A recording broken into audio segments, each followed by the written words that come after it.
Nisa, abang ini sekarang lagi berusaha memanggil orang hutan. Jadi ini jujur ya, pengalaman pertama saya mengikuti aktivitas ranger dalam patroli hutan ini pemirsa. Bukan hal yang mudah 15 hari mereka tinggal di dalam hutan. Inilah zaman kami mulai. Sekarang saya berada di salah satu titik atau pos tempat pendakian ke Sorik Marapi.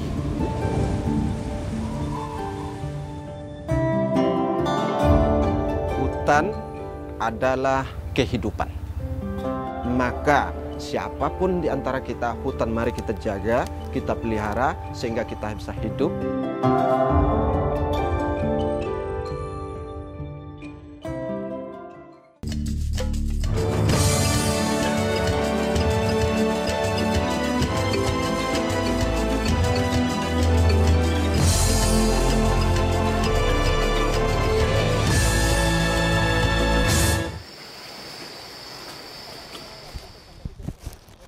Ranger! Yes! Kali ini, tim Potret akan mengajak Anda menyusuri keindahan alam anugerah Sang Pencipta. Cerita di balik keindahan rimbunan pohon-pohon dari kawasan hutan atau rimba. Tentang pemanfaatan dan perlindungan hutan hingga pengetahuan tradisional yang keasliannya masih terjaga di masyarakat hingga kini. Inilah Potret, eksplorasi rimba di Barat Nusantara, Pulau Sumatera. Inilah zaman si kami mulai, si baru pensenirakan ku remaja ketambe. Inilah zaman si kami mulai, si baru pensenirakan ku remaja ketambe, si baru pensenirakan ku remaja ketambe. Nata domi komongot hongon mikalale, domi konome ula sopo panyar. Domi komongot hongon mikalale, ames mi konome ula sopo panyar. Kita mulai dari Provinsi Aceh. Di sini, tim Potret berkesempatan menjelajahi daerah hutan hujan tropis di bagian barat Indonesia, Hutan Leuser. Sebagai cagar biosfer dan warisan alam UNESCO, Leuser menjadi penyangga hijau benteng kehidupan manusia dan habitat satwa kunci. Mengingat fungsinya yang vital, sejumlah pihak seperti pegiat lingkungan turut serta menjaga keberlangsungan ekosistemnya. Forum Konservasi Leuser FKL bersama dengan TFCE Sumatera memberi tim Potret kesempatan untuk melihat aktivitas para pejuang rimba mengamankan kawasan lindung dari perambahan hutan. Mengenai apa itu Smart Patrol gitu? Smart ini dia patroli berbasis untuk menjaga habitat satwa liar dan satwa liar itu sendiri. Jadi Smart ini sedetail data mungkin dicatat dan nanti dimasukkan ke dalam database Smart. Dan database ini terintegrasi ke seluruh jajaran TNGL ataupun Dinas Kehutanan dan mitra TNGL. Semuanya bisa dapat data ini. Supaya nanti sistem komunikasi untuk penindakan terhadap aktivitas perburuan, ilegal kehutanan bisa dilakukan bersama-sama. Nah, apa saja nanti kegiatan di dalam yang akan kita lakukan terkait dengan Smart Patrol ini, Bang? Rencananya karena tadi ada informasi pemburu yang memasang jerat, kita akan memusnahkan jerat. Selanjutnya kita akan mencatat semua temuan dan juga akan melakukan pemasangan kamera trap. Oh begitu. Ya, begitu. Oke, ini sepertinya lagi mau persiapan Bang ya? Iya betul, ini lagi persiapan, sudah ada logistik yang disiapkan untuk 15 hari berada di hutan. 15 hari? Iya 15 hari.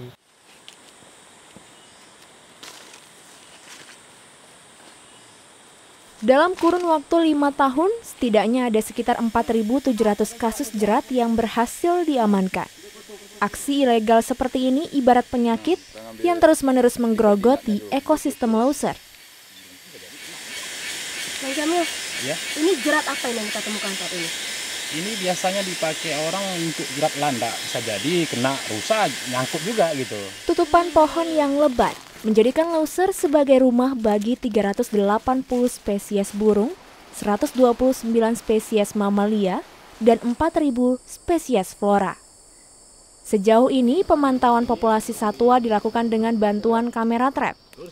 Dari kamera yang terpasang terekam sejumlah satwa seperti harimau, badak, beruang, burung kuau, dan satwa eksotis Leuser lainnya.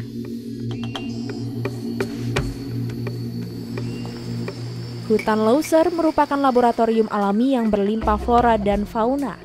Karena itu, Leuser menjadi objek kajian para peneliti dunia, terutama untuk satwa kunci, yaitu orangutan, yang menjadi spesies dasar dalam konservasi. Di sini itu posisi 2 di cabang pohon.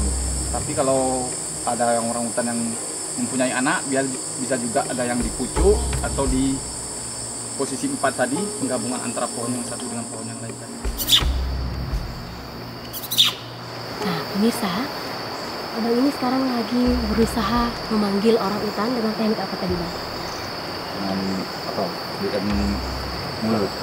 Oh, dengan sentuhan telapak tangan pemirsa itu. Kita berharap sih dengan panggilan itu orangutannya bisa mendekat ke kita begitu. Nah, kenapa ada orangutan di sini? Karena ada pakan ini, Bang, ya. Nah, ini pakan yang pemirsa. Ini namanya apa, Bang? Rambut kuda. Nah, ini dia pakannya orangutan tadi, namanya rambut kuda. Tadi sih kita sudah melihat ada 1 ekor ya. Nah, seperti tadi di ujung sana masih ada 1 ekor lagi, Bang, ya.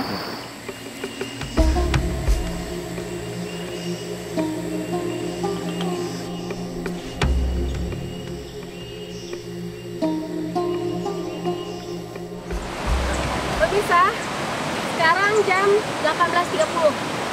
Jadi sebelum matahari tenggelam, kita akan mendirikan tenda di sini untuk beristirahat. Jadi kita mau langsung aja mendirikan tenda sebelum benar-benar gelap.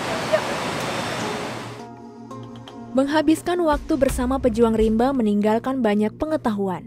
Kisah mempertaruhkan hidup dan mati dalam melawan aksi para perambah dan pemburu menjadi bagian dari perjalanan mereka. Kerjasama dengan berbagai pihak tentu menjadi cara agar konservasi dapat berlangsung baik hingga ke depannya. Pemirsa, jadi kita baru selesai mendirikan tenda. Sekarang lagi mempersiapkan makanan. Jadi sembari makanan selesai dimasak, saya ngemil-ngemil buah dulu, pemirsa. Jadi ini jujur ya, pengalaman pertama saya mengikuti aktivitas ranger dalam patroli hutan ini, pemirsa. Bukan hal yang mudah, 15 hari mereka tinggal di dalam hutan, tidak kembali ke rumah, tidak bertemu dengan keluarga, itu perjuangan yang luar biasa. Jadi, yuk sama-sama kita jaga hutan, terutama bagi perambah yang ada di luar sana, yang masih suka sekali melakukan illegal logging, suka berburu satwa yang dilindungi. Yuk bersama-sama kita hentikan, karena hutan itu untuk kita semua. Hutan adalah penyedia air, dan air adalah sumber utama kehidupan manusia.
Selanjutnya, tim potret melanjutkan perjalanan menyusuri kawasan hutan di Sumatera Utara.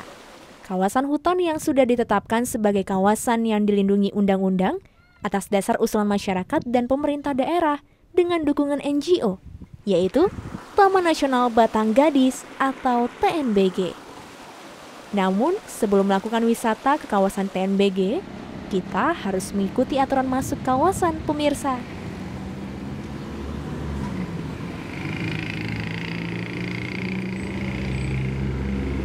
Sibanggor, Pak. Oh, Sibanggor, ya. Berarti untuk 3 orang ya? Iya, Pak. Ini, Pak. 15.000 ya, Pak. Ya. Iya. Nah, pemirsa, ini dia tiket masuk kita atau Simaksi namanya ya, Pak ya, untuk berwisata ke kawasan Taman Nasional Batanggadis. Hanya Rp5.000, enggak mahal-mahal pemirsa. Jadi sebelum masuk kawasan, kesini dulu, melapor dulu, urus ini. Jadi ini sebagai salah satu bentuk kontribusi kita dalam program atau upaya pelestarian Taman Nasional Batanggadis ya pemirsa. Jangan lupa loh ya. Nah Pak, berarti saya langsung aja ke sana ya Pak ya. Oke, bisa kita ke sana yuk. Makasih ya Pak. Selain bertujuan melindungi kawasan hutan, tujuan lain penetapan Taman Nasional Batanggadis adalah meningkatkan potensi ekonomi kawasan penyangganya. Ada sekitar 70 desa yang berbatasan dengan kawasan TNBG. Salah satunya, desa tradisional Sibanggor Julu di Kecamatan Sorik Marapi, Mandailing Natal.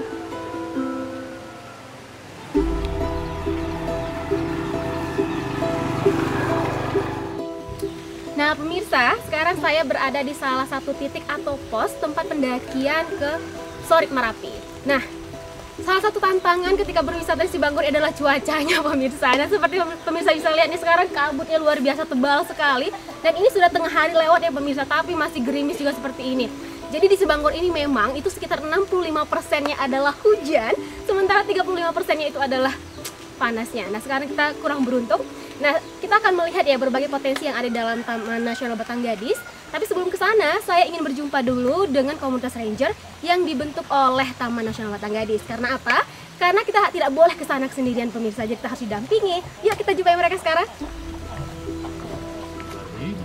Supaya apa yang sudah bisa kita implementasi. Halo, selamat siang Bang. Selamat siang. Ini Bang dari Kota ITV.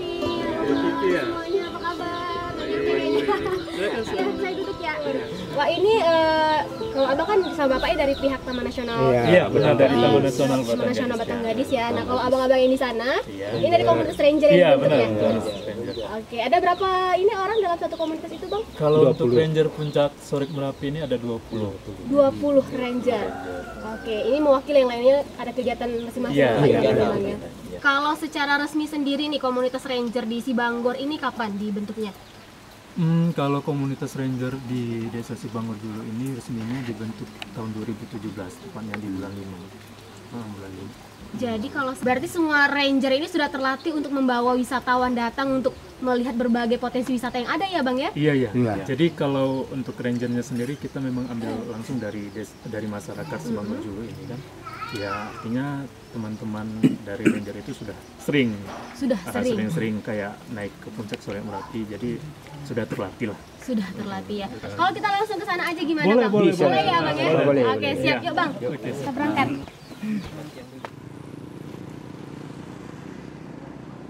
Nama Taman Nasional ini diambil dari nama sebuah sungai utama yang membelah Kabupaten Mandailing Natal, yaitu Sungai Batanggadis. Perjalanan menuju Sampuran yang merupakan potensi wisata Taman Nasional Batanggadis sudah menjadi daya tarik tersendiri.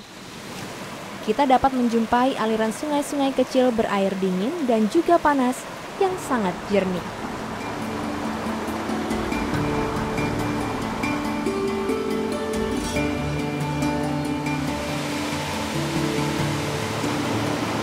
Pemirsa, sekarang kita sudah tiba di Sampuran atau air terjun air Sibanggor.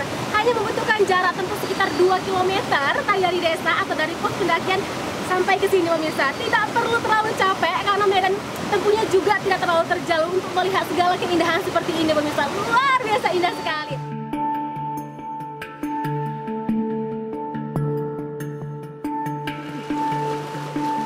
Waktu sehari tidaklah cukup untuk menggali potret lainnya dari Taman Nasional Batanggadis. Di hari yang berbeda, kami melanjutkan penyusuran di hutan larangan yang berbatasan dengan TNBG.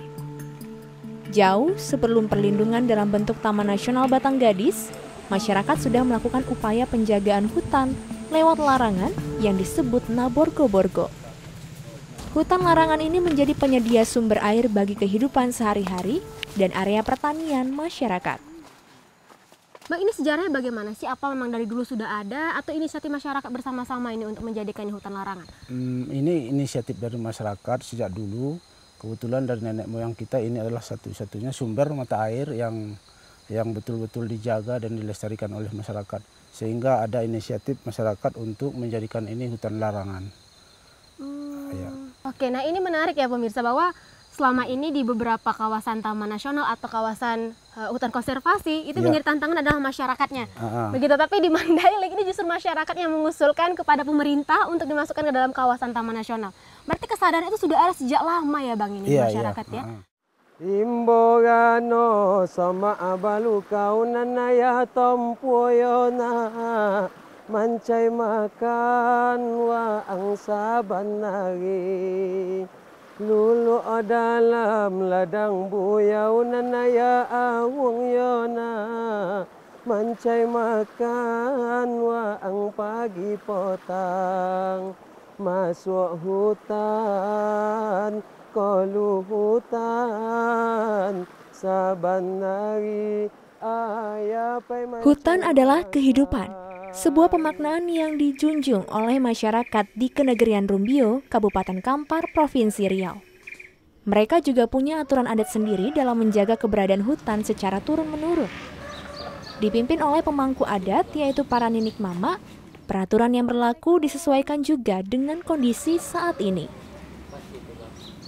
Hutan ini sebetulnya bukan ada sekarang aja. Dari dahulunya, dari nenek moyang kita sudah diadakan. Makanya sistem adat yang ada di sini ini itu ada hutan yang harus untuk tidak boleh diganggu gugat, tidak boleh diganggu, dirusai, harus dipelihara dan dilestarikan. Ada yang dikhususkan hutan itu tuh untuk mencari kayu bagi masyarakat, anak kemenakan namanya kan. Apakah kayu itu tuh untuk membuat perumahan, rumah ibadah yang bisa diolah. Itu namanya rimbo peramuan. Peramuan itu tuh diramu atau diolah. Cuman fenomenanya sekarang kita melihat kalaulah memang untuk pembangunan rumah ibadah begitu banyak berkembang, dibolehkan untuk mengambil kayunya, tentu hutan kita akan rusak dan habis. Untuk itu kita putuskan untuk tidak boleh diambil lagi. Sama sekali tidak boleh diambil lagi. Kita harus merawat dan mengembangkannya dan melestarikannya. Karena kita sadar, dan dari dahulu, mungkin kita baru sekarang sadar, bahwa hutan itu adalah paru-parunya kehidupan kita ini, napasnya kita ini. Barangkali beberapa waktu yang akan datang nanti mungkin sekali, 3 kali 1 hari, atau berapa kali 1 kali 1 jam, kita membeli oksigen lagi besok. Kemana lagi kita mencari oksigen? Inilah, hutan adalah kehidupan. Kalau bahasa kampung, bahasa daerah, bahasa adatnya, kabuki sama-sama mendapatkan angin, kalemba sama-sama mendapatkan ayu. Di tengah-tengah adalah hutan kehidupan. Jadi dalam bahasa kita, bahwa ke bukit akan sama-sama mendapatkan angin, udara segar, hidup pernapasan. Kemudian ke lembah itu ada air, sama-sama mendapatkan air. Yang di tengah perjalanan itu adalah hutan. Hutan inilah yang untuk mendapatkan angin, udara segar kita, oksigen kita, dan hutan juga lah yang akan menurunkan, menyimpan air yang untuk mendapatkan air segar kehidupan. Hutan di sini mencakup 2 zona, yaitu zona larangan dan pemanfaatan. Zona larangan benar-benar tidak terjamah oleh manusia kecuali oleh kepentingan yang sangat khusus. Dan adat kita betul-betul bisa dikatakan. Kawasan hutan yang dapat dijelajahi hanyalah zona pemanfaatan. Pepohonan yang mendominasi di sini adalah pohon kempas, pohon keranji, pasak bumi, cempedak, kayu balam, gaharu, dan kelapa lapis yang berukuran sangat besar ini, pemirsa. Nah, ternyata kita membutuhkan sekitar 4 orang. 4 orang, dan itu masih kurang sekitar 1 hasta atau setengah meter lagi untuk dapat mencapai memeluk pohon kelapa lapis ini. Luar biasa, pemirsa. Hutan yang terjaga memberi manfaat kepada masyarakat di sekitarnya. Salah satunya masyarakat Desa Rumbio, desa induk dari Kenegerian Rumbio. Mereka telah mampu mandiri memenuhi kebutuhan air rumah tangga dengan memanfaatkan air langsung dari hutan. Saat ini sudah ada 6 bak penampung yang dibangun oleh pemerintah desa di kawasan hulu dan mengalirkan airnya ke pemukiman masyarakat. Hutan ini bisa menyerap air hujan, di mana setelah itu akan muncul titik-titik mata air, di mana pada saat ini titik mata air itu kita manfaatkan untuk kita salurkan kepada warga masyarakat kita di Desa Rumbio ini. Pada saat ini air bersih yang berasal dari mata air dalam hutan larangan adat Kenegerian Rumbio ini sudah tersalur sampai ke masing-masing rumah warga kita. Dan di rumah warga kita sendiri itu sudah ada masing-masing meteran, sehingga masyarakat bisa merasakan air bersih yang benar-benar steril, tidak lagi memakai air sumur gali seperti yang dulu mereka pakai. Nah, pada saat ini juga kita sedang melakukan penambahan sumber mata air, menambah titik-titik mata air untuk kita tampung, kita buat penangkap mata air. Setelah itu kita kumpulkan melalui jaringan pipa ke suatu sumur ataupun bak. Nah, setelah itu baru kita alirkan ke rumah-rumah warga kita, di mana pada saat ini mereka sudah memiliki meteran seperti layaknya perusahaan daerah air minum ataupun PDAM, dan masyarakat itu memang membayar iuran per meter kubik air yang mereka pakai. Nah, pada saat ini kita melakukan pengembangan, inovasi-inovasi melalui kerjasama dengan pemerintah daerah, pemerintah provinsi juga, di bawah naungan PAMSIMAS dan BPSPAM, untuk tetap melanjutkan pengembangan air bersih ini yang bersumber dari hutan larangan adat ini, sehingga nanti akhirnya kita harapkan bisa mencakup seluruh wilayah pemerintah Desa Rumbio ini. Sistem penyaluran air dari kaki bukit hutan dilakukan dengan teknik gravitasi. Setelah pencarian titik-titik mata air ditemukan, kemudian saluran kecil dibuat untuk mengalirkan air ke saluran yang lebih besar. Setelah itu, air ditampung ke dalam bak penampung dan siap mengalirkan air ke pemukiman di dataran yang lebih rendah. Betapa berkahnya masyarakat Rumbio masih bisa menikmati air bersih, aliran dari rimba yang harus selalu dijaga hingga kelak nanti. Kalau kita hidup di perkotaan, kita berlangganan air bersih, itu tidak dapat langsung diminum, Pak. Kalau di sini masyarakatnya sudah dapat menikmati langsung air untuk bisa diminum. Airnya dari mana? Dari hutan, pemirsa.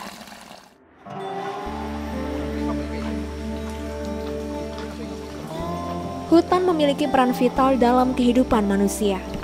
Perjalanan kali ini menunjukkan potret kehidupan harmonis antara manusia dan alamnya. Kolaborasi, salah satu cara Arif agar keberlangsungan hidup biota di dalamnya tetap terjaga, sehingga dampaknya bisa dirasakan hingga peradaban mendatang. Rimba selalu punya cerita untuk diceritakan. Selalu ingat, buka mata, hati, dan telinga, karena ada banyak nilai berharga yang dapat menjadi potret bagi masa depan kita.